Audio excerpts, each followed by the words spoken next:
Thank you, Lascan Corla. And first of all, can I thank Deputy Pringle for bringing forward this motion, and the principle on which this motion is based is certainly one that I can fully support, that is increased fossil fuel divestment. Now, unfortunately, while the final document from COP28 falls far short of calling for a phase-out of fossil fuels, it does call for an irreversible and accelerated transition away from fossil fuels, and at a global level, that is positive. So this motion is not just a worthy one, it is also a very timely one. And of course, it's a follow-on from a private member's motion put forward by Deputy Pringle in 2016, which in turn became the 2018 Act. Now, this 2018 Act had the impact of Ireland becoming a global leader in the context of divesting public money from fossil fuel resources and assets. And Deputy Pringle is to be congratulated for his work in this area. However, the motion proposes that we need to move further and to close off some of the loopholes that still allow investment in fossil fuel use. The 2018 Act was principally concerned with fossil fuel exploration, and the impact of this Act has been positive. We can see that. According to the motion itself, in January 2023, Irish financial institutions had 13 million in bonds and shares attributable to fossil fuels in the Global South, and that ISIF, the Ireland Strategic Investment Fund, held over 11 million in bonds issued by Chinese utility company State Grid Corporation of China, and over 12 million in bonds and shares attributable to agribusiness in the Global South. So we can see that despite the good intent of the bill, that there were certainly loopholes and they were being exploited.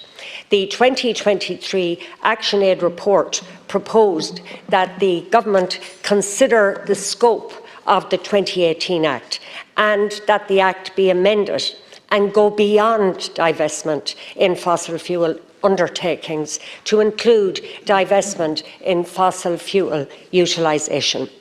This, of course, is the more difficult part, because we all utilise fossil fuels. So the question is, how far do we go? Many businesses, many companies depend to different degrees on fossil fuel usage, from transport to industrial agriculture, from international tourism to food imports and exports. So we have to be careful as to what we include in the scope of this proposal. Deputy Pringle is including agribusiness and agri-chemical companies.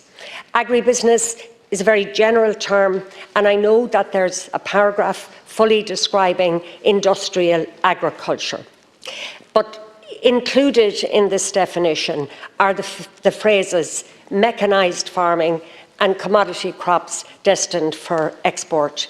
This, I think, is open to some interpretation and I think would need to be refined. I would also note that corporations who control and profit from almost every step of the process are called agribusiness, and I have no issue with that at all. But equally, there are small and large corporations. Are they all included? Could that, for example, include Cheerlawn, Kerry Group, Lakeland Dairies? So my question is the definition driven by who makes the profit or by the negative impacts of the industry in terms of fossil fuel usage, or by the greenhouse gas emissions from the business or the agribusiness? And I think this is an important distinction. The issue of who makes the real profits in the agri-food chain is a massively important one, but this is not the place to deal with it. It does need to be dealt with, but I think not here.